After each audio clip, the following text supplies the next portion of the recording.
Jóvenes, buenos días. ¿Me escuchan? Escriban algo en el chat si es que me escuchan para poder. Buenos días, ¿cómo están? Bueno, voy a ir cargando la. Buenos días a todos. Voy a ir cargando la clase, vamos a ver. Estaba en el turno tarde, me mandaron un link al correo y bueno, yo obviamente como haría cualquier Homo sapiens, copié el link en la página y me botó el turno tarde, así que estaba en el otro salón solo con mi soledad. Y si no es por la tutora Janet, gracias, tutora Janet. Como que no, o sea, me quedo solo haciendo la clase, grabando solo y de repente no venía ningún alumno todavía. Nada, disculpen el retraso. Y vamos. Creo que lo que voy a hacer para la próxima clase es pegar así como que detrás de la cámara, un salón de clases con público, porque es bastante raro hablarle a la cámara y que no haya nadie detrás. Eh, bueno, para presentarme un poco, ah, soy el licenciado Víctor Urbina por la universidad a la cual ustedes pretenden ingresar, que es la Universidad Nacional Mayor de San Marcos. Soy licenciado en Ciencias Sociales con especialidad en Historia. Ah, yo hice la carrera en la Facultad de Ciencias Sociales, porque también hay para hacer historia en la Facultad de Educación, que es profesor de Historia y Geografía, si no me equivoco. Son ramas un poco diferentes porque, digamos, una que es la rama de educación te enseña a enseñar conocimientos y es toda la pedagogía.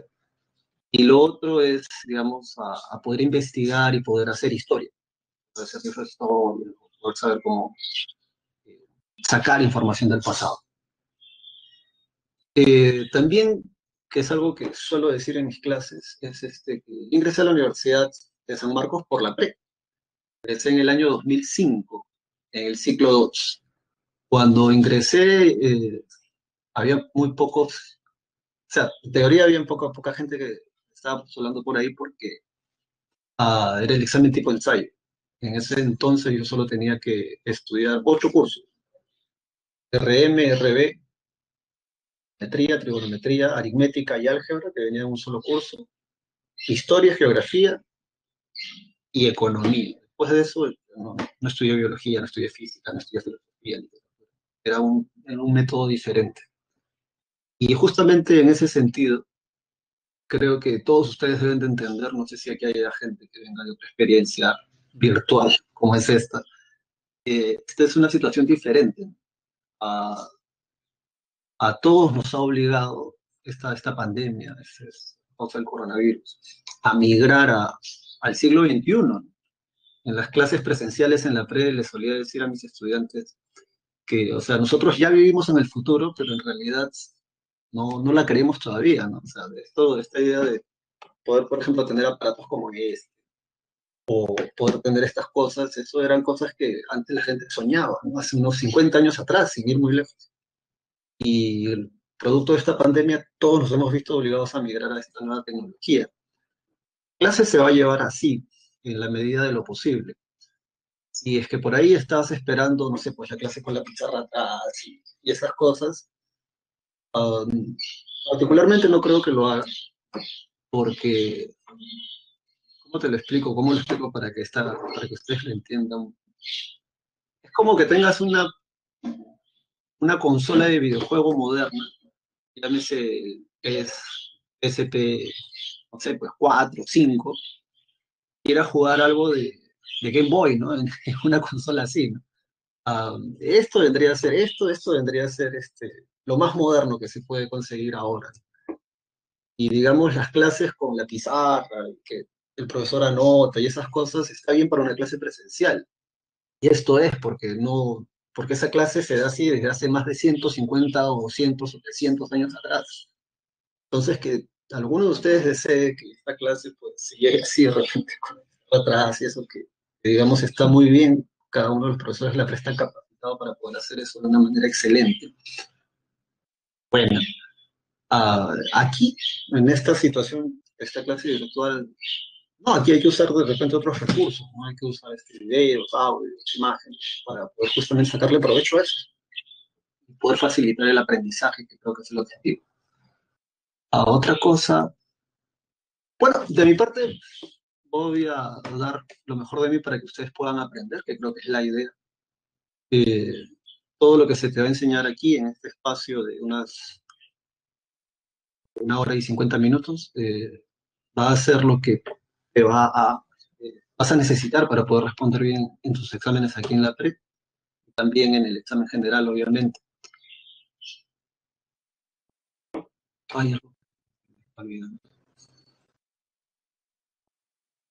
Ya, sí, si miras la pantalla, vas a ver que este es el material que antes la PRE daba impreso. Antes la PRE daba impreso. Eh, Particularmente en esta clase, que la metodología que suelo usar es que tú vayas subrayando y vayas anotando lo que te parece más importante, porque vamos a tratar de desarrollar todo el material. Esa va a ser la guía. Vamos leyendo juntos, o vas viendo la pantalla y vas anotando. ¿Cómo anotes? Eso ya depende de ti, ¿no? Puedes anotarlo en el mismo PDF que te han mandado la pre, puedes imprimirlo, y por cierto, también tengo estudios en una maestría en psicología, algo así como que gestión de riesgo para la prevención de la seguridad ciudadana, psicología criminal más o menos, para que nos ubiquemos. Y bueno, según la psicología, hay muchísima más ventaja, pues digamos, en escribir, ¿no? Porque hay más partes del cerebro que trabajan que, digamos, si solo usar el teclado, ¿no?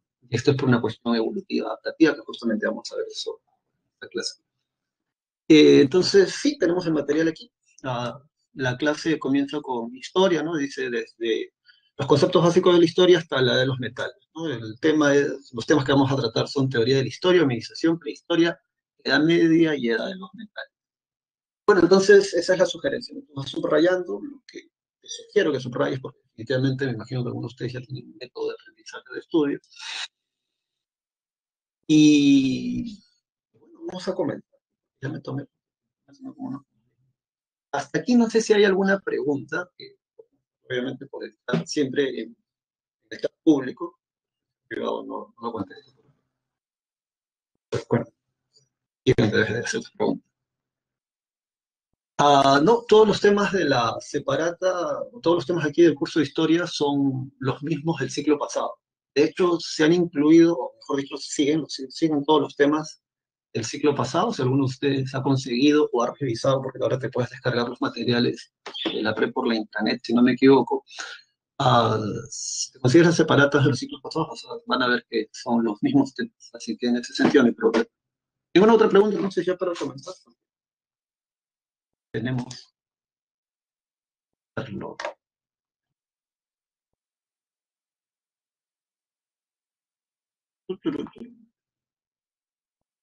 Bueno, entonces vamos a comenzar. Vamos a reducir esto.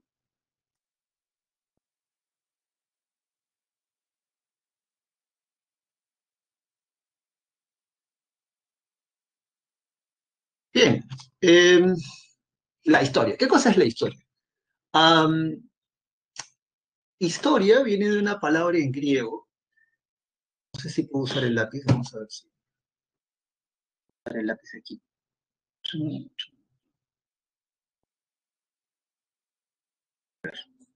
Historia. Mejorar la vida usando el lápiz. Esto practico con el lápiz. Pero historia viene de una palabra en griego que más o menos fonéticamente sonaría así, ¿no? ¿Y qué cosa significa esto? Investigación.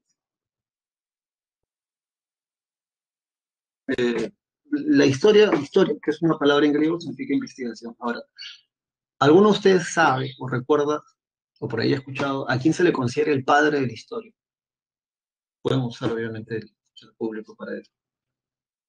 Muy bien, la señorita Gabriela Gutiérrez, desde donde quiera que esté, y la señorita Yadira Cielo nos dice Herodoto. Creo que ese es Drújula, así que por ahí escríbelo, ¿no? O sea, donde dice teoría de la historia, subraya la palabra historia, y allí pon, ¿no? Al costado, ¿no? El padre de la historia es Heródoto. Ahora, ¿por qué se le considera a Heródoto el padre de la historia? Porque es el primer tipo en el mundo griego que trata de averiguar algo del pasado sin contar hechos fantásticos, ¿no? Como por ejemplo, si recuerdas la idea de tu clase de literatura o si recuerdas alguna mitología griega, los griegos tienden a explicar todos los fenómenos naturales a través de los dioses, ¿verdad? Hay un dios que controla el océano, hay un dios que controla el inframundo, ¿no? Que vendrían a ser Poseidón, Hades. Y en cambio Heródoto, o en la Ilíada misma, donde intervienen los propios dioses en la guerra, Heródoto quiere saber algo más real o digamos más palpable que vendría a ser las guerras médicas, o lo que él denominó las guerras médicas. Las guerras médicas van a enfrentar a los persas, al imperio persa, contra las ciudades-estado o las polis griegas. Ahora, originalmente, y eso si quieres lo puedes anotar como una mención aparte, porque vamos a volver con Heródoto más adelante en la clase de la semana número 3. Um, Heródoto comete una confusión, comete un error, ¿no? Porque él le pone las guerras médicas, pensando de que fueron los medos los que atacaron a los griegos. Sin embargo, la investigación actual ha confirmado, y eso ya es de conocimiento público, por así decirlo, que en realidad fueron los persas los que atacaron a los griegos. Entonces, originalmente debió de haberse llamado las guerras pérsidas. Ahora, ¿por qué Heródoto comete esta confusión? Porque los medos y los persas viven en la misma zona y en el mismo tiempo.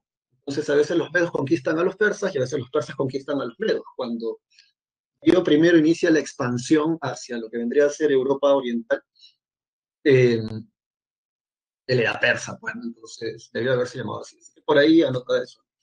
Bueno, ahora, por eso que a Heródoto se le atribuye como el padre de la historia, porque es el primer tipo que quiere contar algo sin fantasía, sin la intervención de los dioses y usando lo que vamos a ver a continuación, fuentes orales. Él a partir de las entrevistas que hace a personas que estuvieron en esas guerras o que escucharon sobre esas batallas, él cruza la información y así es como él puede sacar su libro que se llama Historia o 9 libros de historia. Entonces también eso por ahí se ha puesto, ¿no? Heródoto, padre de la historia. Dicho esto, ir acá. Bueno, el concepto de la historia. ¿Qué cosa es la historia? La historia es la ciencia social, dice ahí en tu material, que estudia a las sociedades humanas a lo largo del tiempo y en un determinado espacio. Entonces son dos elementos aquí importantes. El primero es el tiempo. Y ahí tú puedes colocar cronología, que vamos a verlo a continuación. Todo lo que vamos a estudiar en estas clases tiene una cronología. Está engarzado en un año, en un siglo, en una era o en un periodo determinado y en un espacio. Bueno, el espacio lo vamos a ver, el espacio es lo geográfico, ¿verdad? El medio ambiente, el entorno, dónde se está desarrollando, en qué lugar se está desarrollando este suceso. Y dice, en su definición debemos de tomar en cuenta los siguientes elementos. No, el primer elemento es el objeto de estudio, subraya eso, el objeto de estudio. ¿Cuál es el objeto de estudio de la historia? No es el hombre.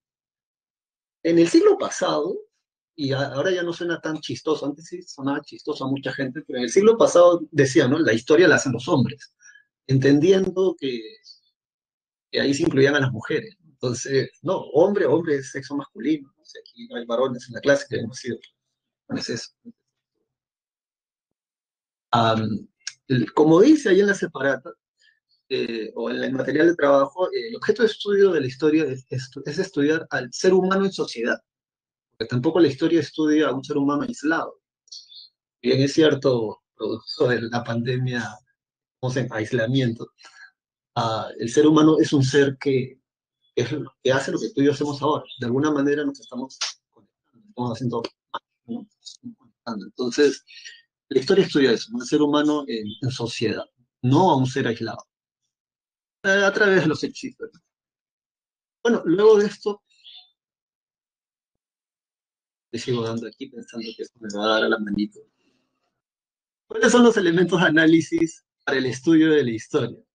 Um, un elemento de análisis, vamos a ponerlo por aquí, dice, es el hecho histórico, se estudia teniendo en cuenta los procesos, ¿sí? Subraya eso. De hecho, el sistema DECO, que es este nuevo sistema para hacer preguntas, por ahí de repente les pase por ahí de repente puedas conseguir las preguntas de los exámenes de la PRE anteriores al 2014, anteriores al 2015, y te vas a dar cuenta que hay una diferencia en relación a las preguntas. Antes las preguntas de historia eran bien dateras, o sea, tú tenías que memorizarte el dato. Tenías la dicha de haber aprendido esos datos que te iban a preguntar, porque te preguntaban en el examen, pues obviamente respondías bien. En la actualidad, el sistema DECO lo que pide, que es este nuevo sistema de hacer las preguntas, es que nosotros te damos los datos en las preguntas. Te ponemos el tiempo, te ponemos el espacio, te damos una breve descripción de lo que queremos averiguar que tú sabes. Entonces, a partir de esos datos que se te dan en la pregunta, se le pide al estudiante que infiera la respuesta o que pueda llegar a una conclusión y saber cuál es la respuesta correcta. Entonces, sí, aprendes los procesos. ¿Cuáles son los procesos, profesor? Causas, características y consecuencias. Te vas a dar cuenta si te quedas en esta clase hasta el final. Una cosa nos lleva a la otra. Por ejemplo, el tallado de las piedras, que lo vamos a ver en un momento, esto nos va a llevar a las culturas comunes. Todo el mundo piensa en los Anunnaki, piensa en los extraterrestres, y es algo que suelo decir en clase.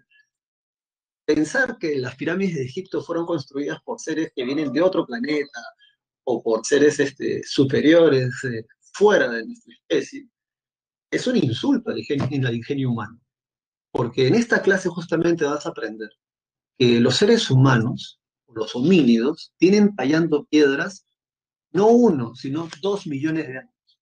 Esta pluma, nuestra sociedad actual en la cual tú y yo vivimos, y según Christoph Keller, que es el Arius, la historia inicia con la aparición de la escritura. Antes decían eso, antes decían que sin la escritura no había historia. Y bueno, ¿cuándo apareció la escritura? La más antigua, que se cree que es la cuneiforme, esa apareció en el 3500 a.C. Hasta la actualidad han pasado 5000 años. Yo te invito a que hagas ese ejercicio mental de poder asumir 2 millones de años. Los seres humanos, los homínidos, tienen tallando piedras 2 millones de años. Algo han tenido que aprender, ¿verdad? Para llegar a lo que hicieron, que son las pirámides de Egipto, o para llegar aquí, en el mismo actual territorio que ahora llamamos Perú, como por ejemplo la piedra de los 12 ángulos, ¿no? Que se encuentra en el Cusco, ¿no? O sea, la gente no entiende, ¿no? Que eso es tecnología. Y algo que tienes que aprender a partir del estudio de la historia es que el conocimiento es poder. El conocimiento te va a permitir a ti romper ciertas cadenas, ir más allá de ciertas barreras. Y un aparato de estos, y hay mucha tecnología detrás de este aparato. ¿Cuántos de ustedes saben, pues, cómo se hace uno de estos aparatos? Bueno, de repente algunos me dirán, bueno, si soy un niño asiático, tal vez sí, profesor, lo sepa hacer. No, en el sentido, digamos, las patentes, la tecnología que hay detrás de estos aparatos. Imagínate que este aparato se ha encontrado, no sé, pues, después de la Cuarta Guerra Mundial. Imagínate que este aparato se ha encontrado unos 5000 años en el futuro. En el año, no sé, vamos a decir, en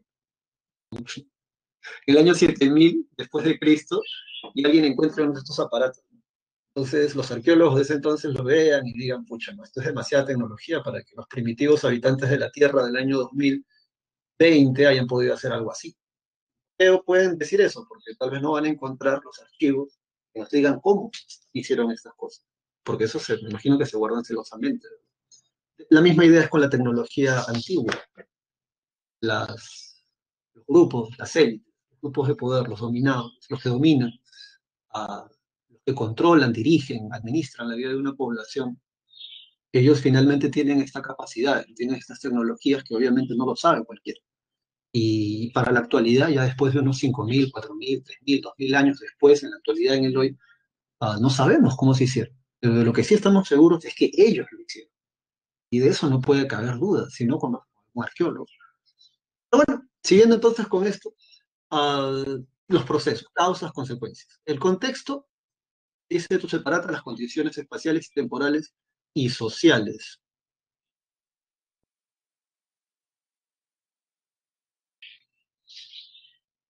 Sí, pero ser humano. El ser humano sí incluye eso y ahí sí no hay duda. En cambio, el otro se basa más en el género. Antes se decía mucho eso, ya se lo hacen los hombres. Eso lo deben de consultar, pregunta Sodi Salinas, Eso lo debe de preguntar con la tutora Janet, porque desconozco por qué no. Pregunten qué estaban protestando. Eso es el Marquín. Vámonos ahora a la finalidad. ¿Cuál es la finalidad de la historia? Bueno, la historia dice esto, separata, ¿no? Comprender el presente a partir del conocimiento concreto del pasado. ¿Quieres saber por qué tenemos una administración como la que hemos tenido en la actualidad sobre este contexto de la pandemia? ¿Por qué hay tanta gente que se roba la plata en el Estado peruano? ¿Por qué nos discriminamos entre nosotros a pesar de que se dice que el que no tiene dinga tiene de mandinga? Bueno, todas esas respuestas las tiene la historia. Gracias al estudio de la historia vas a poder entender por qué estamos como estamos. Nada surge de la nada, a menos que hayas estudiado teología y seas un firme creyente, en el caso del cristianismo, ¿no? Rollo aparte, el creatio ex nihilo, ¿no? En la Biblia o los teólogos, si no me equivoco, ellos dicen que Dios crea de la nada. Bueno, esa es la parte, digamos, religiosa, esa es la parte de la fe, porque según la física, no es que yo te lo diga, esto no, los físicos, gente que cranea, nada se crea de la nada, en realidad todo viene a partir de algo. Por eso cuando alguna vez has visto de repente o has leído en algún meme que dice que eh, estamos conformados por materia estelar, o sea que tenemos componentes estrellas, cierto, es cierto, pero ya es otro rollo. Bueno, entonces la historia nos va a ayudar a entender esto, ¿no? ¿Por qué estamos como estamos? Bueno, la explicación la vamos a encontrar en el pasado, porque nada viene de la nada, en realidad estamos como estamos porque hay un antes. Y en ese antes tal vez podamos descifrar cómo dejar de estar como estamos para poder cambiar. Entonces, digamos, a las fuentes históricas. Sobre las fuentes históricas, primero, ¿qué cosa es una fuente? Una fuente es todo aquello que nos permite sacar o extraer algo, pensar en una fuente de agua.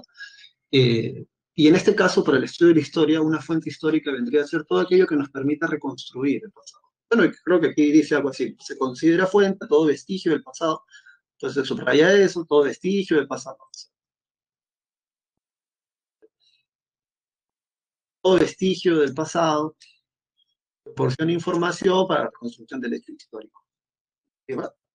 Ahora, hay dos tipos de fuentes, y eso sí me interesa que por ahí lo anotes. Bueno, que esto está, creo que esta clase se va a grabar. ¿No?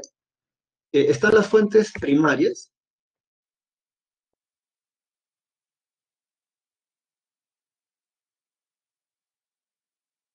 Pensé que estaba diciendo el cuadro de texto y estaba dibujando un cuadro. Fuentes primarias, y luego están las fuentes secundarias.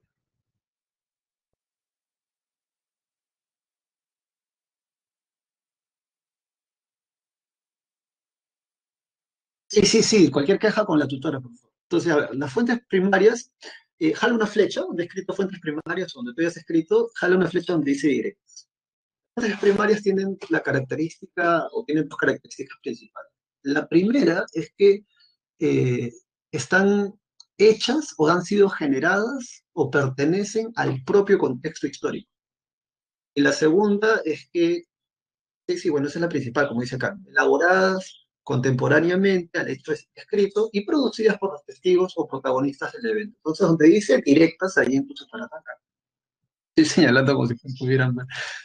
Donde dice directas, equipo fuentes primarias.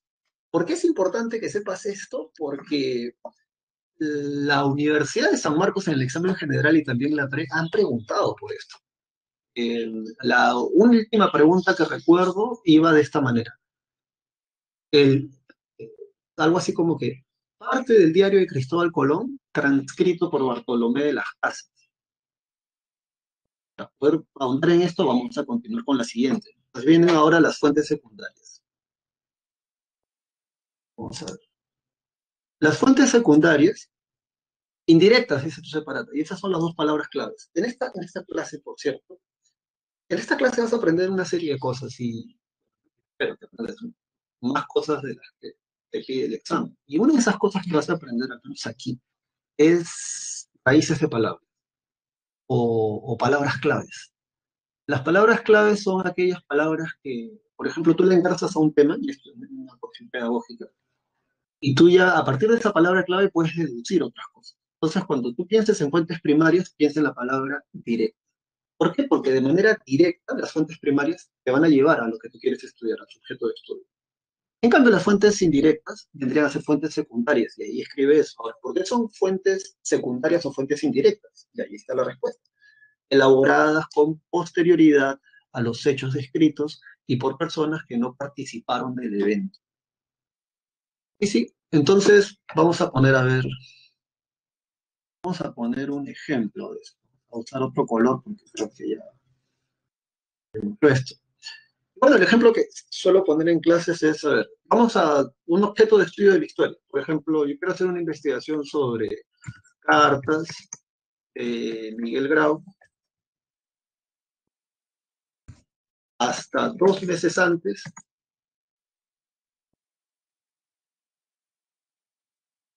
Sí, sí, sí, ahí me preguntan, o sea, sí, fuente primaria, fuente directa, fuente secundaria, fuente indirecta, ¿no? Y esas son las dos palabras clave. Tú cuando pienses en fuentes primarias, piensa en algo directo. De manera directa te va a llevar a tu objeto de estudio.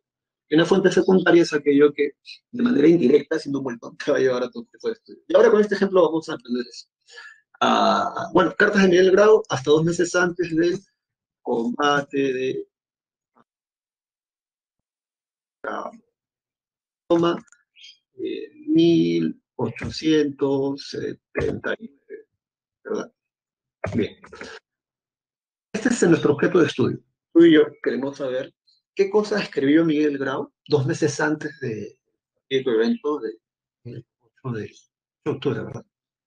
El combate de Anga. Entonces, ¿qué vamos a hacer? Bueno, lo primero que vamos a hacer es preguntarnos dónde se encuentran las cartas de Miguel Grau. Entonces, muy probablemente averiguando, te vas a ir al AGN, Archivo General de la Nación, que está al costado del Palacio de Gobierno. Sí, no sé si lo han mudado, pero creo que todavía sigue ahí. En la calle donde están, venden cartas, creo que hay una calle, ¿sabes? El antiguo correo de Lima. Y bueno, vas donde el director de la gente y entonces le dice, me llamo fulano de tal y mi investigación es esta. Cartas de Miguel Grau hasta 2 meses antes del combate de Angamos. Lo que va a hacer el director de la gente, la persona encargada, es que te va a sacar 2 grupos de documentos. Por un lado, te va a sacar, digamos, sí, por un lado te va a sacar una serie de libros, te va a decir, todos estos libros son los libros de gente que ha trabajado el tema de Miguel Grau. Entonces ahí en esos libros encontrarás, no sé, pues Combate de Angamo, Guerra del Pacífico, Biografía de Miguel Grau, etc. Y por otro lado, te va a sacar una serie de documentos y te va a decir, mira, todos estos documentos que están en este grupo son aquellos que Miguel Grau en vida escribió. Hay cartas, hay notas, hay pagarés, desde que nació hasta que se murió. Entonces la pregunta aquí es la siguiente. ¿Cuál crees tú ¿Cuál crees tú que vendrían a ser las fuentes primarias? Los libros que hablan sobre el tema que estamos viendo, o sobre Miguel Grau, la Guerra del Pacífico, etcétera, o las cartas, documentos que de puño y letra Miguel Grau ha escrito.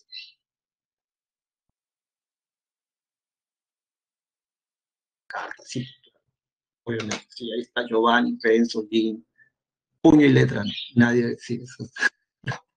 Madre. Sí, muy bien, muy bien. Ya ves, entonces, claro, ahora, pero ¿por qué son las cartas que ha escrito Miguel Grau? Porque si vas a la definición de fuentes directas o de fuentes primarias, coincide completamente, ¿no? Elaboradas contemporáneamente al hecho histórico y producidas por los testigos o protagonistas. Ahora, pero, y ya la idea, ¿qué pasa si se lo comen las polillas, las cartas? Que es algo que ha pasado, por cierto, con muchos documentos de la historia del Perú. Se comen las polillas, le cae agua, se pudrió, lo usaron para envolver pescado, qué sé yo. Y nos quedan solamente esto. ¿Esto qué vendrían a hacer? Esto vendrían a ser fuentes secundarias, porque de manera indirecta nos van a llevar a nuestro objeto de estudio. Ahora, tú dirás, ¿por qué, profesor? Bueno, porque de repente uno de estos libros usó una carta para hablar acerca de la carta que le envió Miguel Grau a la esposa de Prat, por ejemplo. Entonces, esa carta está ahí, incluida en este libro. Entonces, ¿ves? Vas a hacer un vueltón en realidad, ¿no? Porque, claro, ya no tienes las cartas porque se pudrieron, desaparecieron, pero vas a, de manera indirecta, de todas maneras, poder de alguna manera estudiar. lo que nosotros queremos. ¿Cuál es nuestro objeto de estudio? Cartas de Grado hasta 2 meses antes del combate de Angamos, 1879. Entonces, espero que hayas entendido esto, porque como te digo, San Marcos y la PRE han preguntado, y aquí creo que ustedes pueden participar.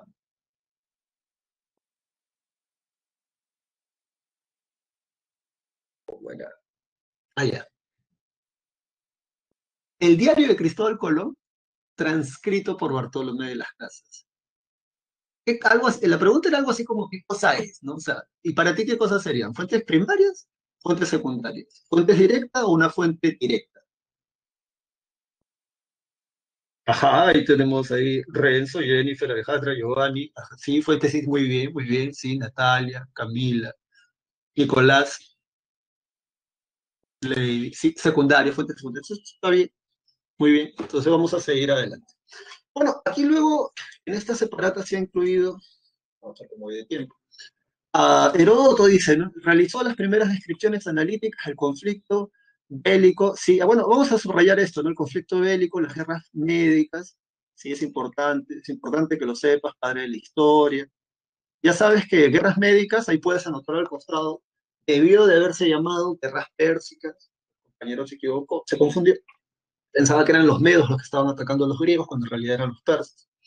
Y dice su libro, Cumbre, Historia de investigación o 9 libros de historia. Ya eso tú lo sabes. Ahora tú sigues, que viene después, poco después en realidad. Dice, él fue el primero en diferenciar, ya eso subrayalo porque no sé si es información nueva, ya eso sí no estaba antes en la separata. Las causas, o sea, él diferencia las causas de un pretexto. Eso es algo que la PRE pregunta desde que yo era estudiante en la PRE en el año 2005, o sea, hace ya como que 15 años atrás, creo. Eh, ¿Cuál es el pretexto que usa, y eso lo vamos a ver cuando hablemos del mundo griego, pero en esa clase? ¿Cuál es el pretexto que Darío I utiliza para atacar a las polis griegas? Porque el pretexto es la rebelión de la ciudad jónica de Mileto. Pero ese es el pretexto. ¿Cuál es la razón en realidad? ¿Cuál es la causa del por qué se inician las guerras? Por el expansión. Y eso es pregunta de aquí de la PRE lo ha preguntado. Si tú estás revisando los exámenes anteriores de la PRE, estar con esa pregunta. La PRE también ha preguntado cuáles son las causas para el conflicto de las guerras médicas. Y una de las causas es el expansionismo persa hacia Europa Oriental, o sea, lo que vendría a ser Europa. Entonces, tú sí, ese es el primero en diferenciar eso. Una cosa es el pretexto, la excusa, y otra cosa es la causa real. Y en la clase de historia vas a ver, porque voy a decir, ¿no? Eso es el pretexto, pero esta es la causa. ¿Qué va? ¿Qué cosa cuenta Tucídides? Historia de las guerras del Peloponeso. Luego de que los griegos se sacan la mugre con los persas, como ya no tenían con quién pelear, se van a pelear entre ellos. Esparta versus Atenas, cada una lidera una liga. Entonces, eso lo vamos a ver después. Bueno, vamos a seguir avanzando y vamos a las fuentes por su forma, su expresión. Ya, los tipos, clases de fuentes deberían ser estos. Hay 4 tipos de fuentes: materiales, orales, escritas y audiovisuales. A ver, déjenme. Vamos a comenzar por las fuentes materiales. Voy a compartir mi pantalla. Video.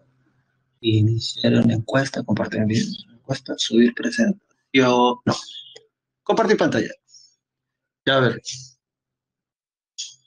no hay nada, creo que no hay nada indebido. Vamos a, vamos a compartir pantalla aquí. Vamos a empezar por las fuentes materiales. Acuérdate de eso, son 4 tipos de fuentes: materiales, orales, escritas y audiovisuales. Una de esas 4 es la más importante hasta el día de hoy para el estudio de la historia, que también ha sido pregunta en algún momento. Pero vamos a comenzar por las fuentes materiales. ¿Qué cosa es una fuente material para el estudio de la historia? Según la separata, dice materiales, fuentes materiales. Toda evidencia física, y esa es la palabra clave, es toda evidencia física, subraya eso, toda evidencia física, o sea, es palpable, lo puedes tocar, ¿no? Lo puedes sentir, lo puedes oler, lo puedes probar, lo puedes hacer, puedes tocar, de la presencia humana, y eso también es importante. Toda evidencia física de la presencia humana, de manera directa o indirecta. Tú digas, profesor, pero ¿cómo el ser humano puede hacer algo material de manera indirecta? Bueno, las huellas de la de Tolly, por ejemplo. Las huellas de la de Tolly, y más adelante lo vamos a ver, es el Australopithecus lucy afarensis. Bueno, es un Australopithecus en realidad, no es lucy. Es un Australopithecus que estaba por la orilla de un lago o de un río y caminó. Y luego un volcán hizo erupción, la ceniza cae sobre esas huellas y eso se petrifica. Estas huellas tienen 3.500.000 años de antigüedad aproximadamente. Entonces, ¿quiso hacer intencionalmente ese Australopithecus de esas huellas? No. Pero esas huellas son una evidencia para el estudio de la hominización que genera el ser humano moderno. Ahora,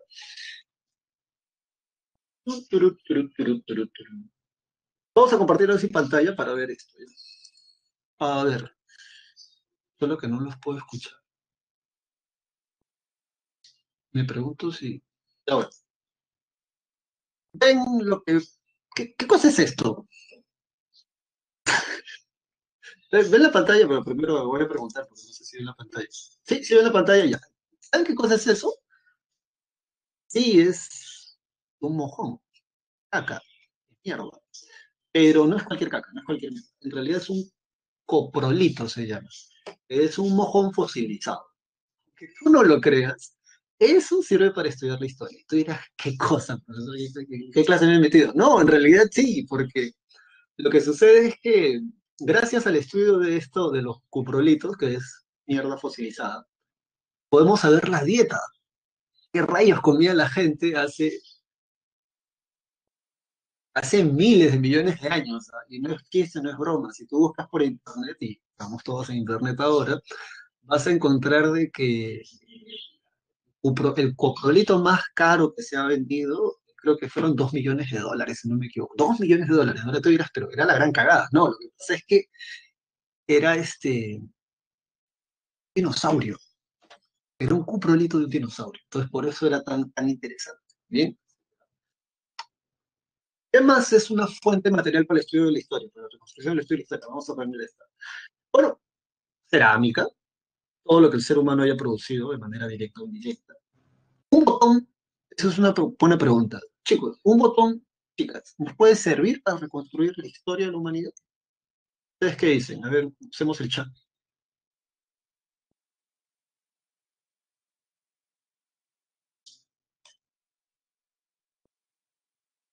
Ay, no se veía, pero me tiene que avisar, pues, pero ya ves que no, como no leo el chat, ya está bien, vamos a repetir. Pucha, no vieron el mojón, ya no importa, ya pueden ver el botón en todo caso. A ver, un botón, chicos, según la definición que está en tu separata, puede servir para reconstruir el pasado histórico de la humanidad. ¿Ustedes qué dicen? Ahí ustedes dicen en el chat, interactúen.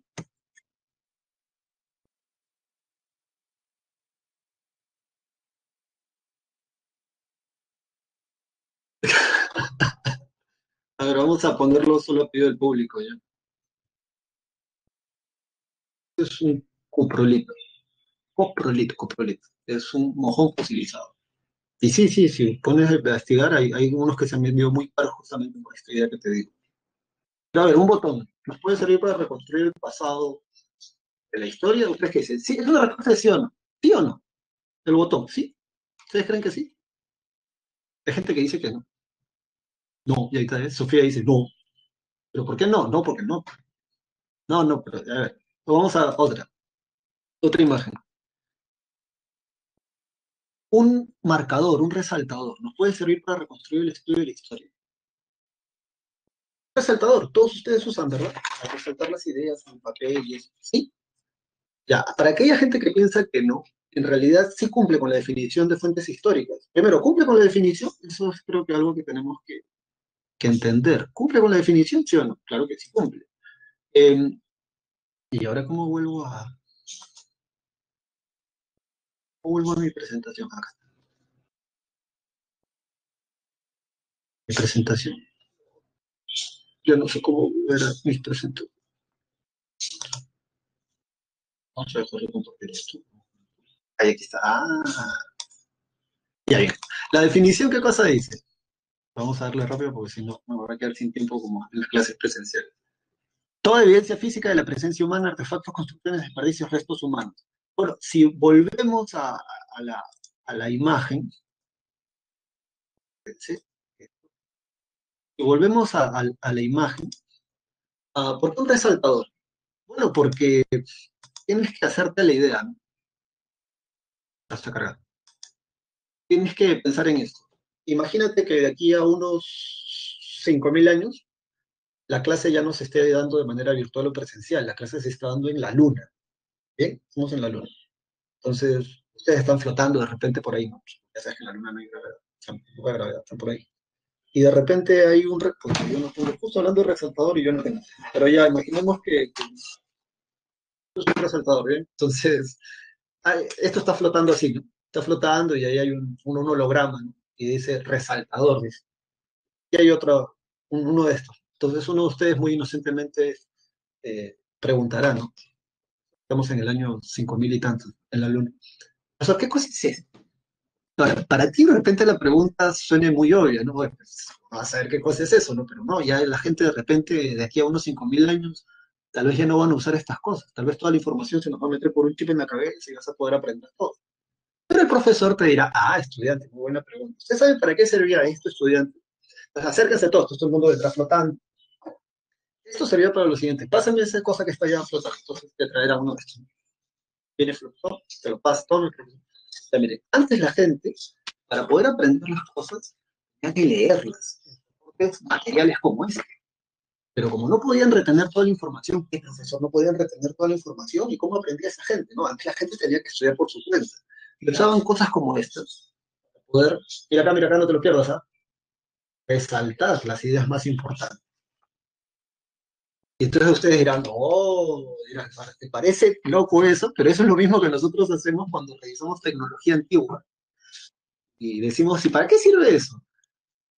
Y uno da la explicación y la gente dice, wow, en serio usaban esas cosas? Sí, antes usaban esas cosas, ¿no? Por ejemplo, los incas se expandían les llamaban los orejuelos.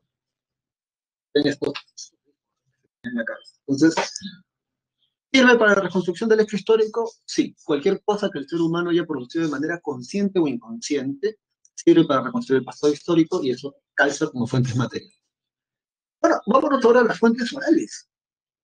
Las fuentes orales, según tu separata, todos, si tienes tu material, todos lean conmigo, por favor. Fuentes orales, dice tu separata, son las tradiciones y testimonios transmitidos de generación en generación. Entonces aquí podemos ver un abuelito con su nieto, ¿verdad? Siempre los abuelitos por lo general son los que cuentan historias, ¿sí? Ahora, este es tu momento de brillar. Usa el chat para eso. Es un ejemplo de fuente oral que podamos anotar todos ustedes, todos que podamos todos anotar. Un ejemplo de fuente oral, o sea, una historia que se haya transmitido de generación en generación. Casi siempre las fuentes orales, ojo, se dan, anótalo por ahí, en sociedades sin escritura. Los mitos, muy bien, mitos, leyendas. Ya, aquí anota eso tú, mortal, ha puesto la leyenda de Manco.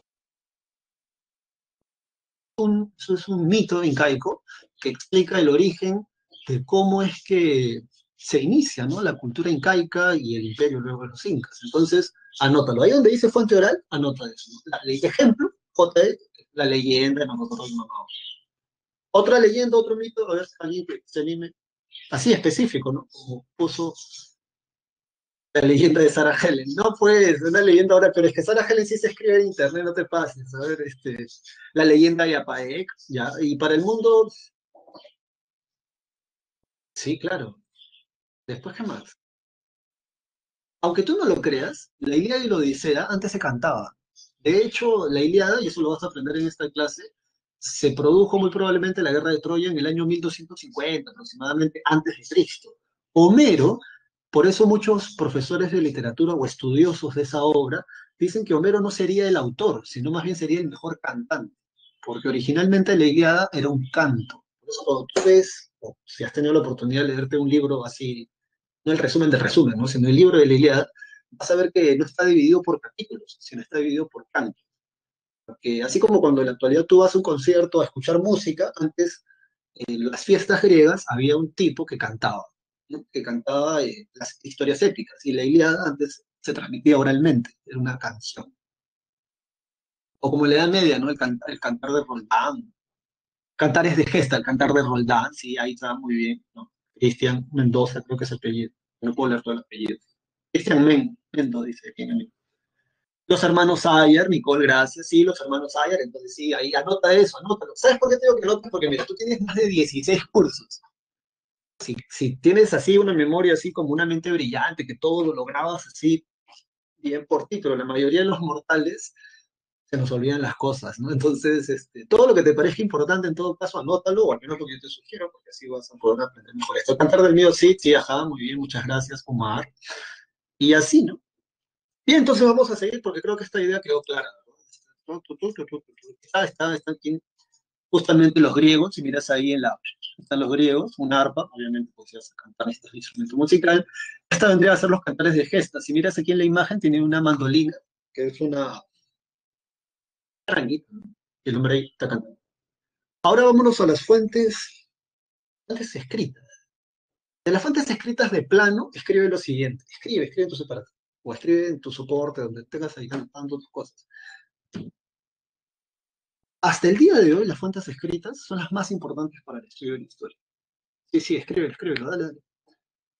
Son las más importantes. Ahí donde dice fuentes escritas, ahí, son las más importantes para el estudio de la historia. De hecho, vamos a ver en un momento a Celarius, Christoph Keller, y Christoph Keller decía que la historia comienza cuando comienza la escritura. Mira,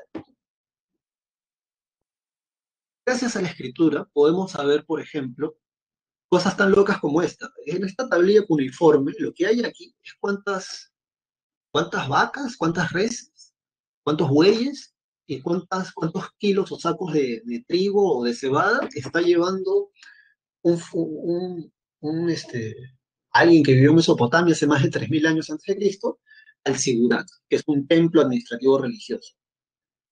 Eso no podríamos saber eso si es que no fuese primero porque tiene el año, tiene la escritura. La escritura nos permite poder conocer estas cosas. Por eso se decía que cuando aparece la escritura, aparece la historia, porque antes de la escritura, y esa es la periodificación que vamos a ver ahora, se le llama prehistoria. ¿Y por qué? Porque técnicamente, o como se entendía antes, era la historia antes de la historia, o sea, antes de la aparición de la escritura. Gracias a la escritura nosotros podemos saber cosas muy precisas de algunas culturas que de otra manera no sabríamos. Algunos de ustedes, si no la mayoría de ustedes, debe de conocer, por ejemplo, la cultura chavín. La cultura chavín, dicen los arqueólogos, ¿no? Dioses terroríficos, dioses que dan miedo. am, ¿Qué más dice? ¿Y por qué dicen eso? Bueno, por cómo se ven, a ver, vamos a poner acá cultura, iconografía, cultura chavín.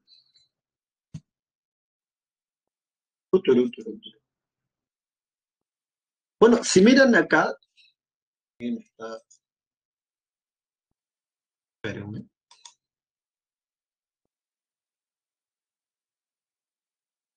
digo mi bueno, si miran aquí la iconografía chavín, los arqueólogos dicen, sí, son dioses que dan miedo, que son porque a partir de esta idea del terror es como logran, ¿no? Tener su oráculo, logran poder administrar, ¿no? Y poder ser un gran oráculo del horizonte temprano. Sin embargo, nadie te va a decir a ciencia cierta que eso es así. No hay nadie que te vaya a decir que sí, que en efecto daban miedo y que por eso eh, hacen las cosas como lo hacen. Ahora, ¿por qué ningún arqueólogo en la actualidad te puede afirmar al 100% que los dioses de Chavín eran dioses terroríficos, que daban miedo? Nadie te lo puede decir porque no hay nadie de la cultura Chavín que haya escrito, que haya dicho que en efecto da miedo. Como no hay escritura, solamente pueden hacer teorías que se acercan bastante a la realidad y que de hecho muy probablemente se va a dar así, servían para inspirar miedo. Pero eso lo vamos a ver más adelante y creo que en la semana número 5 o 6, no me equivoco. Así que, ¿entiendes la idea? La escritura es muy importante. Si tú te quieres hacer famoso o famosa, por ejemplo, en tu diario, en un diario, que escribe ahí porque, aunque tú no lo creas, a la gente con quien te habla, las fuentes más ricas para el estudio de la historia son las fuentes, son los diarios, son las cartas. Ahora, ¿por qué un diario? ¿Por qué una carta? Porque un diario y una carta es un documento privado. O sea, tú en tu diario tú no escribes, pues, no sé, ah, tú escribes cosas íntimas, ¿no? Y aunque tú no lo creas, en Europa sobre todo se ve mucho eso, hay trabajos de investigación muy interesantes a partir de cartas, datos personales. Por ejemplo, esto de que la reina Isabel, Isabel de Castilla, ¿te acuerdas? Cristóbal Colón. Ya. La reina Isabel de Castilla decía que solo se había bañado 2 veces en su vida. Y hasta donde tengo entendido eso lo dice la gente que estudia el tema, porque eso ella lo cuenta en una carta. Entonces, o sea, no es algo que figure en un documento oficial. Si la reina solo se bañó el día de su bautismo y un día antes de casarse. No, no dice eso. No dice eso un documento oficial, eso se dice en una conversación íntima. Entonces, si tú quieres hacerte famoso, famosa, de aquí a unos 500, 1000 años, 1500 años en el futuro, escribe, escribe, tengo un diario, tengo una carta y de repente, gracias a tu punto de vista de las cosas, en el futuro la gente va a poder conocer a través de tu visión de las cosas cómo eran. Las fuentes escritas. Entonces, para fuentes escritas puedes anotar, no sé, una obra literaria como por ejemplo Cien años de soledad, o La palabra del mudo, fuentes escritas. Ya son las más importantes. Y ahora vamos a pasar a la siguiente, que son las fuentes audiovisuales. Las fuentes audiovisuales, voy a poner esto acá, a ver, fuentes audiovisuales. Hemos ido con esto prácticamente debajo del brazo. Anota ahí en fuentes audiovisuales, pueden ser pinturas, imágenes, pueden ser fotos, grabaciones de audio, pueden ser videos. Estoy completamente seguro que de aquí a unos años, si no es que ya, las fuentes audiovisuales van a ser tan importantes como las fuentes escritas. O sea, una cosa es leer, por ejemplo, un poema, ¿no? Puedo escribir los versos más tristes esta noche, yo no sé. Escribir, por ejemplo, la noche está estrellada y tiritan azul los astros a lo lejos. Yo te pregunto una cosa, ¿tú cómo, si te gusta la poesía, ¿tú cómo sabes cuál era el tono, cuál era la actitud, cuál era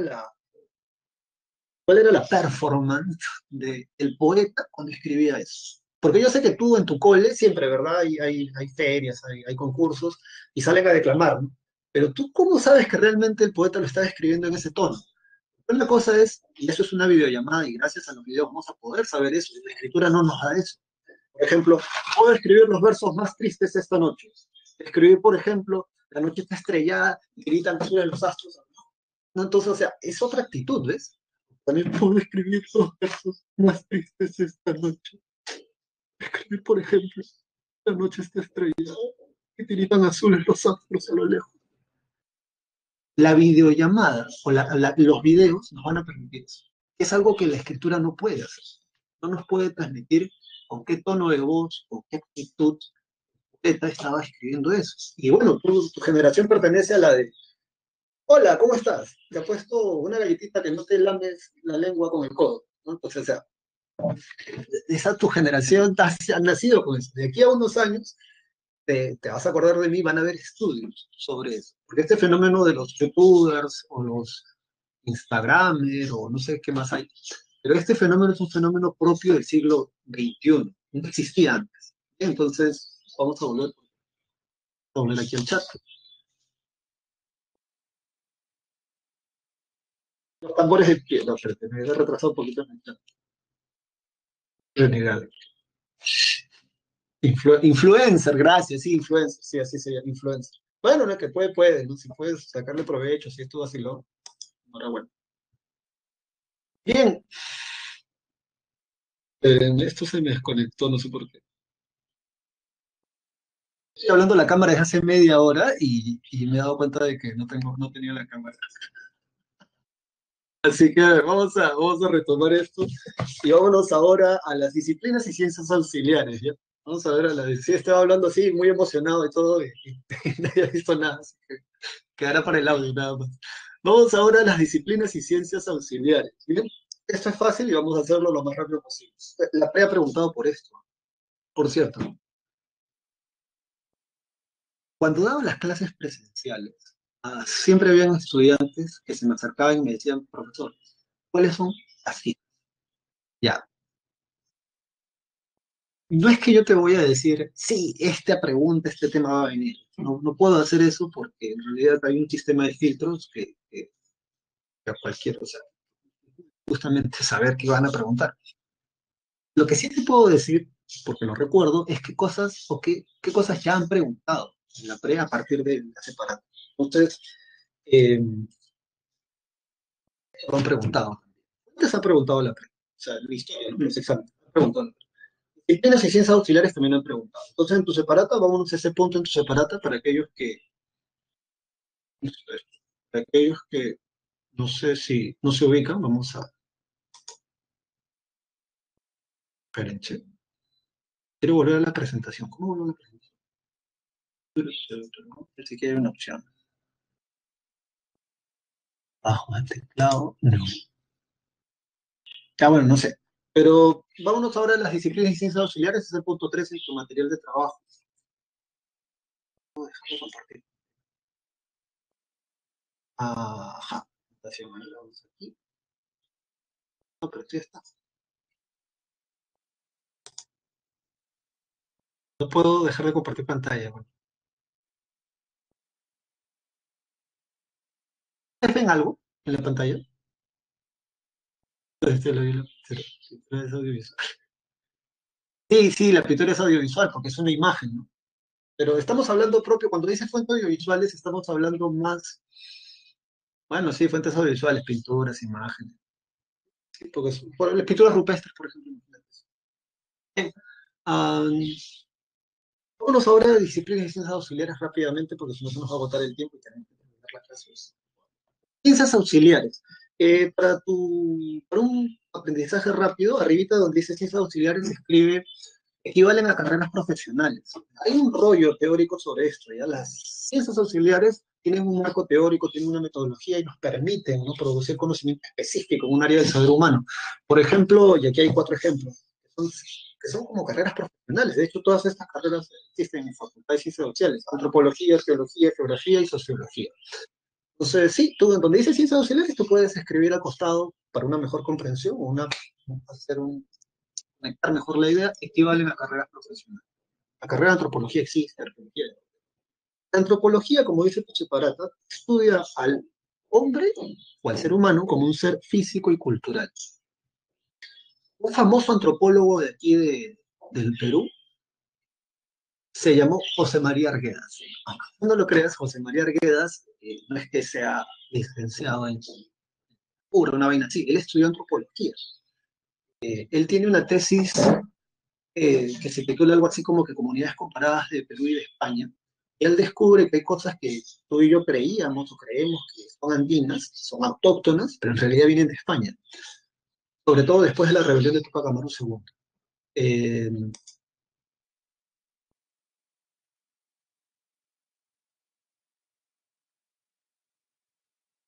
la antropología estudia la cultura del ser humano. Profesor, ¿qué es la cultura? Bueno, puedes anotar por ahí que la cultura es el conjunto de tradiciones y costumbres que caracterizan a un determinado grupo social.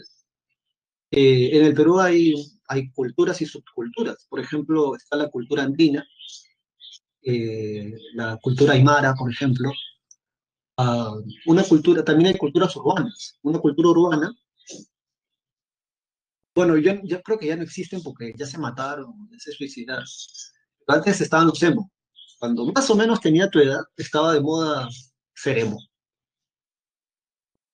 Personalmente nunca lo fui, pero sí estaba de moda, ¿no? Habían grupos que te tenías que vestir de una manera y tenías que tener una actitud cierta manera para poder, digamos, pertenecer a ese grupo, porque no es que te admitan tampoco. Tienes que compartir ciertos códigos y por eso la antropología es tan importante, porque nos permite estudiar esas cosas. Un grupo más actual, K-pop, ¿has escuchado hablar del K-pop?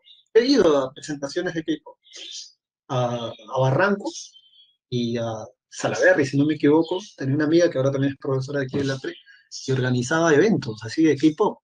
Aarón, tú no te imaginas, 60 señoritas, 60 adolescentes gritando, cuando se proyectaba en la pantalla 5 chinos. Creo que eran 2 p.m. en ese tiempo. Y entonces mi amiga me dice, Víctor, que no son chinos. Pero yo los veo jalados, les digo. No, me dice, son coreanos y son surcoreanos además. Pero yo los veo chinos, decía. no, que son coreanos, me decía. Entonces, para poder ingresar a ese mundo, yo tuve que ser invitado, porque de otra manera tampoco es que le vendan las entradas a cualquier persona.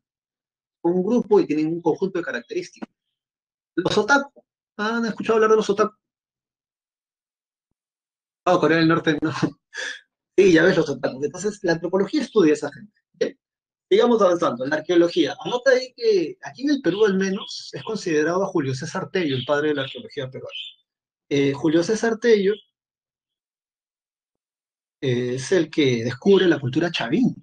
¿Ya? Ahora, la arqueología que estudia, la definición de la arqueología es muy similar a la de fuentes materiales. Subraya ahí, estudia los restos materiales dejados por el hombre. Vámonos ahora a la geografía. De la geografía, bueno, para San Marcos, un geógrafo muy importante es Javier Pulgar Vidal.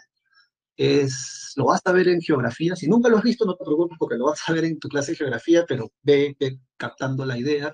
Él es el que divide en ocho regiones. A ver, la gente que haya estudiado esto, ocho, siete regiones, siete. Gracias, Gabriel, gracias, Gabriel. Renzo, gracias. Omar, sí, ahí está, siete. Un número divino, siete. Las siete regiones, ¿no? Tala, Sun, Iqueca, Omagua, Rupa, ¿no? Janca, ustedes saben.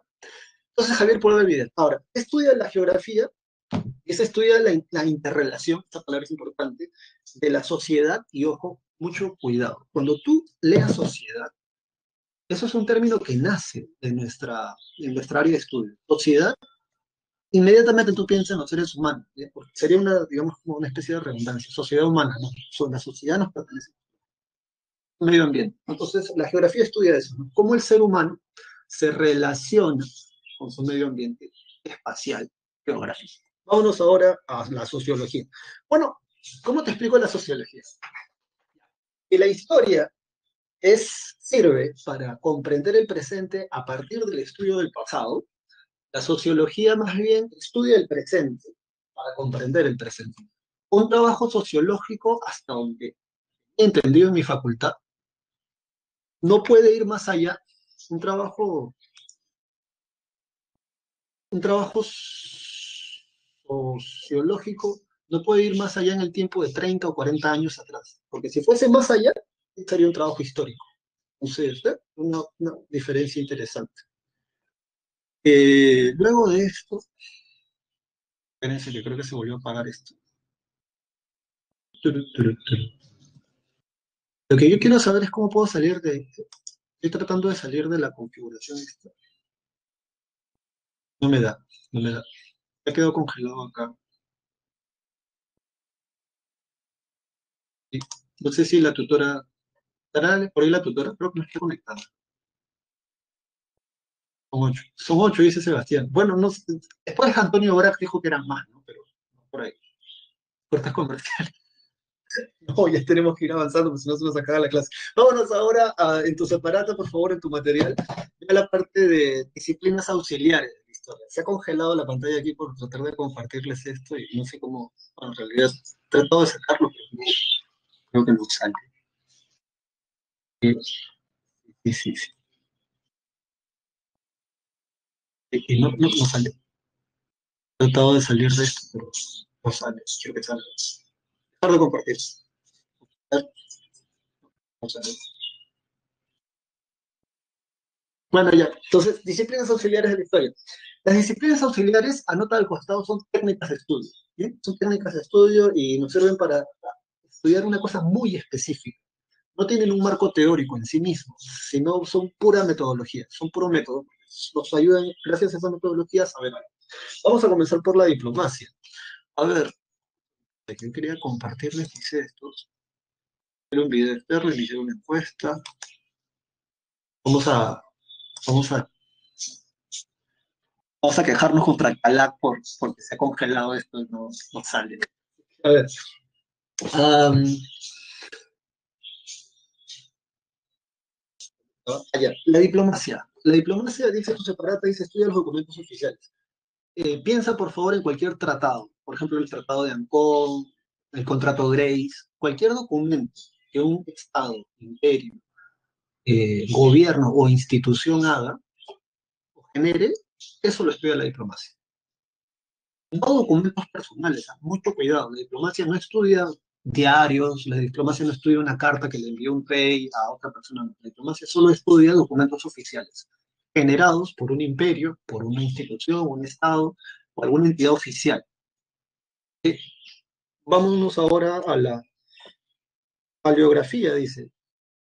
Descifra la escritura antigua sobre la sociedad. ¿Descifra qué? Sí, hay. La paleografía, pero pucha, yo tenía una imagen sobre esto y no me sale, no me quiere salir la de esto. ¿Cómo podría ser? El desempeño de la separata. Un documento paleográfico. A ver. La paleografía, aquí la paleografía. Oh, no, ¿dónde está mi dedo? Aquí. Ya los que tú ves ahí se le conoce como letra procesal. Letra procesal, en el siglo XIX, la letra más fea que tenemos aquí en el Perú. El escribano escribía todo de corrido y se le llama letra procesal encadenada. Es castellano, ojo, pero es una letra difícil de leer a pesar de que es castellano. Por cierto, para preguntar una cosa que se me olvidó antes. ¿Desde cuándo crees tú que hay escritura en el Perú? A ciencia cierta, ¿eh? No que he escuchado, que he leído, no, no. A ciencia cierta, todos, a ciencia cierta, ¿desde cuándo crees tú que hay escritura en el Perú? Somar es un dato más preciso, ¿no? 1532, profesor. Desde 1532, gracias. ¿No? Gary Zucca dice Polonia, un poquito antes en realidad. Como dice Alejandro Daniel, desde la llegada de los españoles. Desde la llegada de los españoles, a ciencia cierta, sin temor a equivocarte, hay escritura en el Perú. Yo sé que de repente sea profesor y los tocapos incaicos, que dan unos dibujos geométricos en la ropa de los incas, o profesor, la escritura payarifoy, dicen ya. Hay gente que dice que sí es, hay gente que dice que no. Y eso es un rollo complicado porque, o sea, ciencias sociales, nosotros, historiadores, sociólogos, antropólogos, geógrafos, le dicen sí, ¿no? Si uno estudia, en realidad puede descifrar mensajes, pero cuando tú vas a los lingüistas son la gente que estudia justamente la construcción de los idiomas, de la escritura en sí, estudian la escritura, la evolución, todo eso, ellos dicen que tienen que cumplir ciertas características. Y pues hay gente en la comunidad científica social que dice que no. Ciencia cierta, la escritura existe en el Perú, o de lo que llamamos Perú en la actualidad, desde la llegada de los españoles. Así que a ciencia cierta, ya lo demás es una cuestión de 50-50, por así decirlo. Hay gente que dice que sí, hay gente que dice que no. Fíjate con un dato preciso que es desde la llegada de los españoles. Ah, porque el quechua se escribe ¿con qué alfabeto se escribe el quechua? El quechua se escribe desde desde la escritura española, desde la escritura castellana, no se escribe desde el quechua mismo. Entonces, ya, a ver, la paleografía, anota por ahí, si es que no está ahí, estudia la escritura antigua. La paleografía, paleo, antiguo, acuérdate que en esta clase vas a aprender palabras antiguas, paleografía, la paleografía es paleo antiguo, pafos, escritura, la paleografía estudia la escritura antigua. Eh, aquella, sí, en papel básicamente, no en papel, porque la epigrafía, vamos a hacer un salto transversal hacia el otro lado acá, la epigrafía, ahí, la epigrafía es más bien el estudio de las inscripciones en los monumentos. Piensa, por ejemplo, en las pirámides de Egipto, piensa en los obeliscos con tallas, piensa en el código de Hammurabi, porque el código de Hammurabi es una estela y tiene las inscripciones. Ya la epigrafía estudia las inscripciones en los monumentos. Pues ese dato quédate ahí con ese dato. Luego de esto, raya por favor la numismática. La numismática estudia las monedas antiguas, desde cuándo existen las monedas, las medallas. Ya, la numismática estudia eso. De hecho, a mí me gusta coleccionar monedas.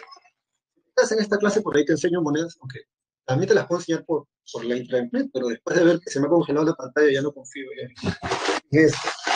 Pero uno de los estudiantes me regaló una moneda del siglo pasado de un sol de oro. Un sol de oro. El sol de oro, ¿por qué es importante? Porque es la moneda más antigua o más longeva que ha tenido nuestro país. El nuevo sol está a punto de rebasarlo, pero la numismática en todo caso recuerda, estudia las monedas. Vámonos ahora a la genealogía. La genealogía estudia linajes. ¿Quieres saber de quién desciendes tú? Bueno, puedes contratar a alguien, casi siempre son detectives, investigadores privados, que te averiguan quiénes son tus antepasados. En la actualidad, lo que hacen es un estudio genealógico a través del ADN. Escupes en un perolito, analizan la saliva, sacan el ADN, te dicen de dónde viene tu rama genealógica de tu ADN. Y te sacan, ¿no? Te sacan. Tienes, no sé, pues perteneces en un 35% a la etnia, al grupo asiático, 20% a africanos, así, ¿no? Y se dividen en varias esto. Ya hay esos estudios. Luego, la piedra roseta, sí, también, epigrafía. Yo tengo mi síntesis, sí, pucha, al recuerdo los síntesis. Vamos ahora a la heráldica. Espérense, espérense. No desesperen. Vaya ahí en tu separata que la heráldica, subraya ahí en tu separata que la heráldica estudia los escudos y los blasones. Se me ha congelado la pantalla aquí porque sí, literalmente se ha congelado. Odio Um, esto siempre, casi siempre lo ponía en las clases. Y bueno, sobre la heráldica, este es el escudo de la universidad a la cual tú quieres ingresar, ¿verdad? La Universidad Nacional Mayor de San Marcos. Mira, en la Edad Media la gente no sabe, en la Edad Media la gente no sabe leer, no sabe escribir. Cuando digo gente me refiero al pueblo común, también a la nobleza. No vayas a pensar que porque eras noble sabías leerlo. Hay nobles que en realidad solo saben escribir su nombre, nada más. Sin embargo, en la Edad Media todo el mundo reconoce imágenes. No se ven imágenes. Por eso las iglesias que vienen de la colonia tienen tantos cuadros, pinturas y esculturas. Para que la gente no sabe leer o escribir porque no había colegio. A pesar de eso, la gente sí reconoce imágenes. Entonces, si tenemos aquí el escudo de San Marcos, cualquier persona en la Edad Media podría reconocer cómo se llama la universidad y dónde queda la universidad a partir de esto. Así que, a ver, y yo sé que el león parece un gato, pero primero, ¿cómo se llama la universidad? Lo primero que tienes que darte cuenta aquí es que si no sabes latín, porque acá dice SM, es esta aureola que tiene este barbón en la cabeza. La aureola que tiene él, ¿qué te dice? Que es un santo. Eh, Ahora, ¿qué santo es? Bueno, esto ya lo sabe, me imagino, la gente que participa de la religión católica, pero cuando tú ves a un santito con una aureola en la cabeza y tienes a un león abajo, ese es el apóstol San Marcos. Hijo, ese es el apóstol. Además tiene barba, no tiene un árbol que le flote. Ese es el apóstol San Marcos. Cada apóstol tiene un símbolo que lo caracteriza. Entonces, este es el apóstol San Marcos. ¿Cómo se llama la universidad? San Marcos. Bien, ahora, ¿dónde queda la universidad? Eh, si tú miras esta parte de acá, son dos columnas. En el mundo Pero en el mundo europeo de la Edad Media, a estas columnas se les conocen como las columnas de Hércules. En la actualidad es el estrecho de Gibraltar. Columnas de Hércules caracterizan el punto donde tú entras, sales del Mediterráneo para ir al Océano Atlántico. Y se le conoce como las columnas de Hércules porque según la mitología griega, Hércules con su superfuerza paró el continente africano del continente europeo y por eso se le llaman así, las columnas de Hércules. Ahora, columnas de Hércules están sobre el mar, ¿no? Entonces te dice que la Universidad de San Marcos está en las columnas de Hércules, no. Acá sí tienes que saber un poco de latín. En esta banda que está aquí, y dice plus ultra. Plus ultra significa más allá. O sea, que la Universidad de San Marcos está más allá de las columnas de Hércules. Ahora, ¿en qué ciudad? Bueno, si miras aquí en la parte superior, tres estrellas y una super corona. No, perdón, tres coronas y una superestrella. Ya se acerca, de hecho, aunque ya está un poco lejano porque estamos en el mes. Y seas ateo, y seas agnóstico, con nuestra propia cultura. Tres coronas, una superestrella. ¿Qué idea nos da? ¿A qué idea nos remite? Tres estrellas y una. Perdón, tres coronas y una superestrella. A ver, puse en el chat porque si no te vas a quedar. Super- Los tres Reyes Magos, muy bien, gracias, Gabriel Gutiérrez. Ajá, sí, sí, sí, los tres Reyes Magos. Entonces, ¿cómo se llama la ciudad? O sea, ¿dónde queda San Marcos? Más allá de las columnas de Hércules. ¿En qué ciudad? En la ciudad de los Reyes. Ahora, ¿y esa ciudad, cómo se llama esa ciudad de los Reyes? Bueno, nos falta un pabellón, ¿verdad? Que es la parte que está acá. Muy bien. Yo sé que parece un limón, pero en realidad es una lima. Sí, es una lima. Entonces, ¿ves? Eso es heráldica. La gente de la Edad Media sabía leer escudos y blasones. Eso es heráldica. Dicho esto, vámonos ahora. Dice ahí en tu separata la periodificación, es el punto número 4, ¿sí? Christoph Keller, así que raya ahí.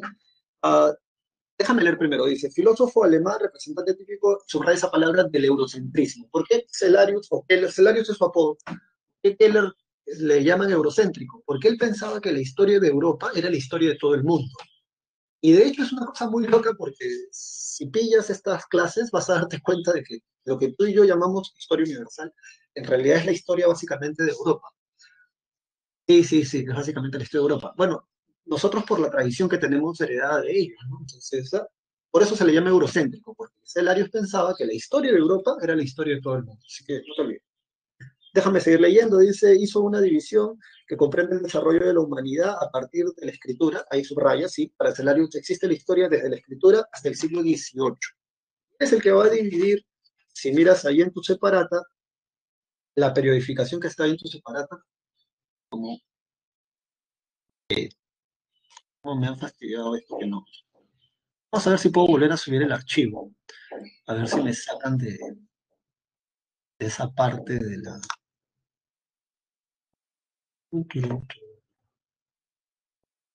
A ver, vamos a... En realidad, si no, la clase... De hecho, aquí la termina nuestra clase. 11:55, me avisan ya. Me voy de largo. Ah, bueno, Celarius, te recomiendo que aprendas esa división ya. La división cronológica acontecimental o por acontecimientos. ¿Por qué? Porque para Christoph Keller la historia comienza cuando aparece la escritura. 1500, 3000 antes de 500, 3000 antes de Cristo. Mesopotamia, escritura cuneiforme. Desde la aparición de la escritura hasta la caída del Imperio Romano de Occidente, 476, para Celarius todo eso es la edad antigua. Desde la caída del Imperio Romano de Occidente hasta la caída del Imperio Romano de Oriente o la caída del Imperio Bizantino, 1453, es la Edad Media. Desde 1453 hasta 1879, la Edad Moderna, la Revolución Francesa, 1789. Y desde ese punto, 1789 hasta la actualidad, tendría que ser la edad contemporánea. Pero edad contemporánea creo que le van a poner, pues, creo que le van a agregar eso, ya, edad contemporánea. Y sí, ah, no se deja de compartir esto, ya no importa. Bueno, dicho esto, entonces vámonos ahora a la...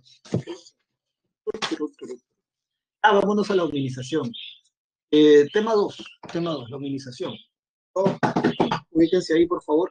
Definición. Bueno, ¿qué es la hominización? Primero habría que saber qué cosa es un homínido, ¿ya? Como esta clase es grabada, vamos a tratar de darte toda, voy a tratar de darte toda la información porque lamento que se haya congelado esto. ¿Sí? Vamos a tratar de lo mejor posible, hay que adaptarse. Am, Primero, ¿qué cosa es un homínido? Antes de poder, digamos, darnos a la hominización. Escucha bien, un homínido es el individuo que pertenece al orden de los primates superiores, cuya especie superviviente es la humana. Un homínido se le dice al individuo que pertenece al orden de los primates. Antes decían primates superiores, cuya especie superviviente es la humana. Eso es un homínido. Recuerda que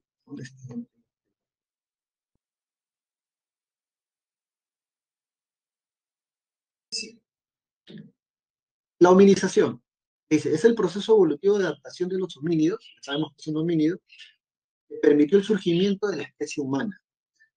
¿Lo separata qué más dice? Bueno, la cuna de la humanidad se encuentra en Kenia, o Kenia, en la sabana africana, en el Valle del Rift. Y ya, luego de esto, pero yo aquí tengo la separación. Poner esto. Denme un momento.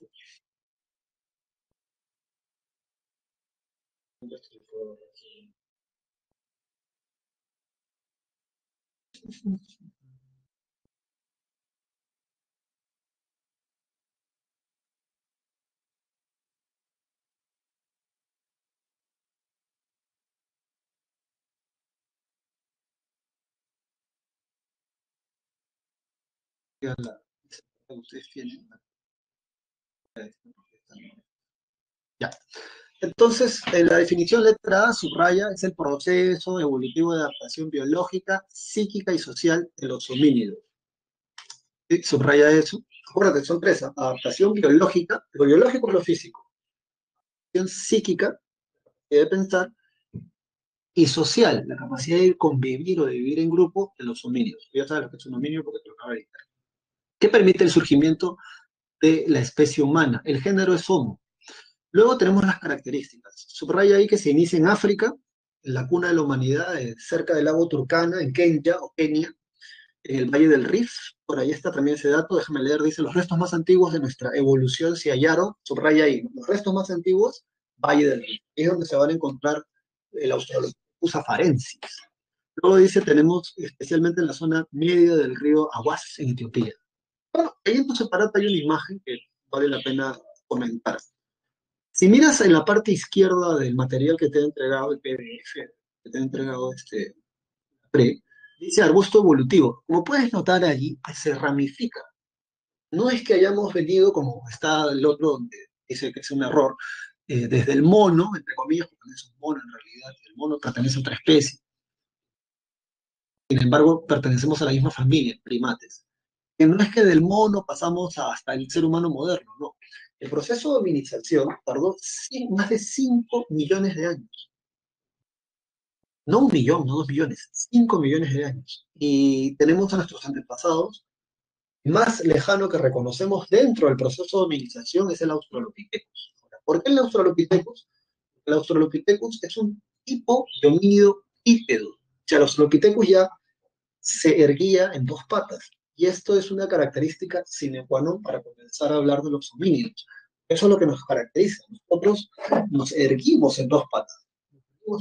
Entonces, los primates en la actualidad, y como te digo, hay imágenes sobre eso, los primates en la actualidad no pueden erguirse en dos patas. Cuando bajan de los árboles, ellos tienen que apoyarse en sus cuatro extremidades para poder andar. Nosotros no. Y por eso, a pesar de que el Australopithecus no pertenece al género Homo, se incluye dentro del proceso de hominización, porque si tú miras, vamos a verlo más adelante, está Habilis, Erectus, Neandertal, Homo sapiens, todos pertenecen al género Homo. El Australopithecus no pertenece al género Homo. Y sin embargo está dentro del proceso de hominización porque es bípedo. ¿Bien? Entonces, sigamos viendo esto. Factores de la evolución humana. Bueno, vuelve a subrayar para que remarques la idea. Punto número 1, el Valle del Rif y el surgimiento que surge en la sabana africana. Esto vino como pregunta en el examen general. Aquí en la PRE no he escuchado una pregunta así todavía, pero es una pregunta muy interesante. ¿Qué factores, de los que tú ves aquí en tu separata, desencadenan todo el proceso de hominización? Acuérdate, el proceso de hominización es ese proceso evolutivo adaptativo que permite, ¿no?, el cambio físico, psíquico y social que genera el ser humano moderno. Pero la respuesta correcta es, subráyalo ahí bien, la marcha bípeda.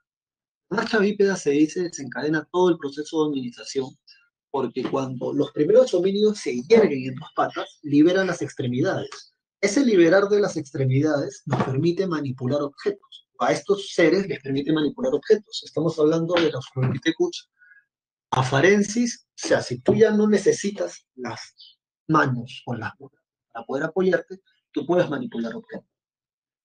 El Australopithecus afarensis tiene una data de 3.5 millones de años de antigüedad, pero el primero en producir herramientas es el hábil, por eso también se llama hábil, ¿no? Hábil con las manos. Eh,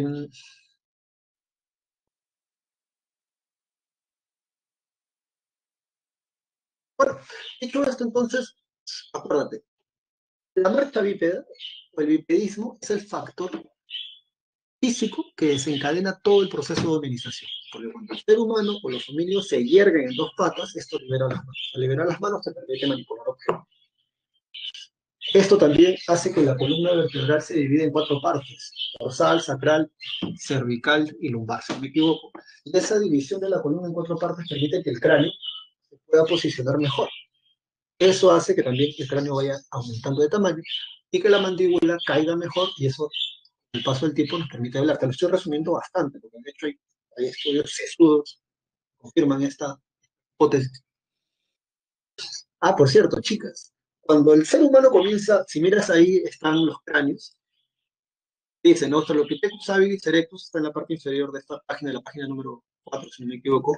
Homo erectus, Homo neanderthal, Homo sapiens, van aumentando de tamaño. Ah, el Australopithecus, por ejemplo, el Australopithecus, el tamaño de su cerebro es de entre 400 a 500 centímetros cúbicos. Yo lamentablemente no tengo un cubo, no tengo un cubo, pero centímetro cúbico. Compras un dado de un centímetro por un centímetro, compras 400 dados. Juntas en un montón y te va a dar en 3D el tamaño del cerebro de Lucy. 400, 500 centímetros cúbicos. El habilis tiene de 600 a 800 centímetros cúbicos. El erectus, 1200 centímetros cúbicos. El neandertal, 1600, 1500. El homo sapiens, 1600 centímetros cúbicos. ¿Qué significa esto y qué tiene que ver con las mujeres? Que cuando la especie humana, el cráneo, el cerebro, comienza a aumentar de tamaño, también se va dando en paralelo el dismorfismo sexual. El dismorfismo sexual es aquello que te caracteriza a ti varón como un varón físicamente hablando y a ti mujer como mujer físicamente hablando. En el caso de las hembras de la especie humana, las caderas comienzan a ser más anchas. ¿Sí? Porque el que sale de ese vientre es un cabezón. A diferencia de otras especies, la cría del ser humano es una cría muy delicada. Toda la cría del ser humano no la puedes dejar en el bosque, pues se va a parar y va a comenzar a correr porque si no se lo come un jaguar, un león, un tigre. A diferencia de los animales de África, por ejemplo, que cuando nacen, ya nacen listos para correr, porque si no viene un depredador y se los almuerza. La cría del ser humano más bien no, necesita que nos cuide mucho en nuestra primera infancia, bastante de hecho. Y eso hace que el cerebro crezca incluso después de que ha salido del vientre de la madre. No sé si tú tienes un hermanito menor en casa, un recién nacido, pero los recién nacidos, y estoy seguro que algunos de ustedes lo va a recordar de repente por ahí en el chat, cuando un bebito nace, ¿no? ¿Lo tienen? Siempre tienen como una especie de agujerito acá, se llaman la mollera, si no me equivoco. Ahora, cuando yo era niño me decían, Víctor, no le toques allá a tu hermano. Entonces yo no sabía por qué. A mí me decían que porque por ahí respiran. Se decía, por ahí respiran, ¿qué cosa es eso? Decía yo. Ya después me enteré que que es tan cabezón la cría del ser humano, dicen que de hecho es casi la tercera parte del tamaño del bebito, o sea, esta parte es cabeza, esta parte es tronco y esta parte son piernas, por así decirlo, que el cráneo de la cría del ser humano termina de cerrar después de que han salido del vientre de la mujer. El cráneo de ese bebito cerrar adentro de la barriga de la madre, o sea, el cráneo terminara de sellarse, sería demasiado cabezón y esa mujer no podría dar a luz, moriría en el parto. Por esa razón, y eso es una característica a Homo sapiens, ¿no? Los que piensan, el cráneo termina de cerrar fuera del vientre de la madre. Y en la actualidad eso le decimos la mollera, es ese huequito que los bebitos cuando recién nacen. Es el cráneo que todavía no ha terminado de cerrar, así que no le vayas a tocar a tu hermanito, a tu hermanita, ¿no? Porque si no le estás tocando. Dicho esto, vámonos ahora a... Dice después en tu separata, ¿no? Cisión erguida, gracias al bipedismo. Seguimos aquí en factores de la evolución humana. Especialización del pulgar oponible, ya. El pulgar oponible es esto, ¿no? Es que nuestro pulgar vaya en una dirección diferente a los dedos que están aquí. Este es el pulgar oponible. Los primates en la actualidad no lo tienen así. Los primates en la actualidad sus manos van así, más o menos. El pulgar va en la misma dirección que esto. Y eso les sirve a ellos para poderse agarrar de las ramas. Tanto en los pies como en las manos. Los pies y manos son bastante similares, de hecho. Ya que como ellos no usan los pies para caminar, sino para andar en los árboles, tanto sus pies como sus manos son muy parecidos. En cambio, tus pies, como los míos, me imagino que.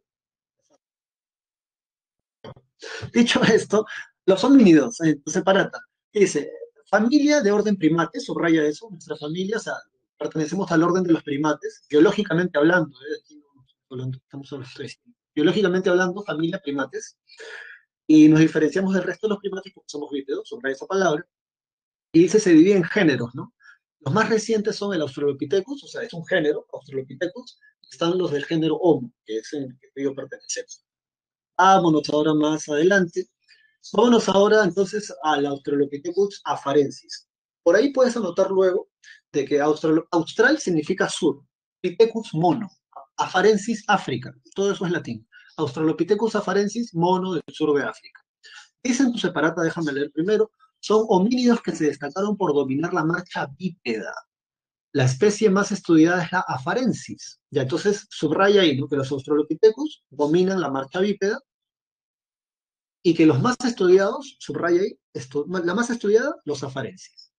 De hecho, la más famosa, que fue la primera que encontraron, como está en la imagen, en la parte izquierda de tu material de trabajo, es Lucy, que es el Australopithecus afarensis. Se llama Lucy porque cuando los arqueólogos encontraron esos restos, en la radio estaba sonando una canción de los Beatles, Lucy in the Sky with Diamond. Lucy in the Sky with Diamond. Ya, entonces le pusieron Lucy. ¿Cuánto medía Lucy? Pucha, creo que de ese tamaño, 1,20 m más o menos, ¿ya? Y si miras el esqueleto de Lucy, parece un primate, parece un mono. Eh, Sin embargo, ella ya andaba de dos patas.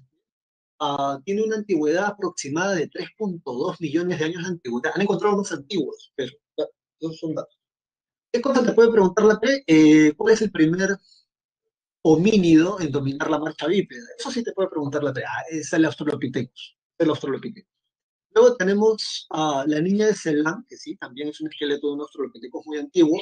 Ahí puedes anotar en tu separata, si escuchas de nuevo la grabación, o anótalo ahora, las huellas de la Etoli, así como lo estás escuchando, la Etoli.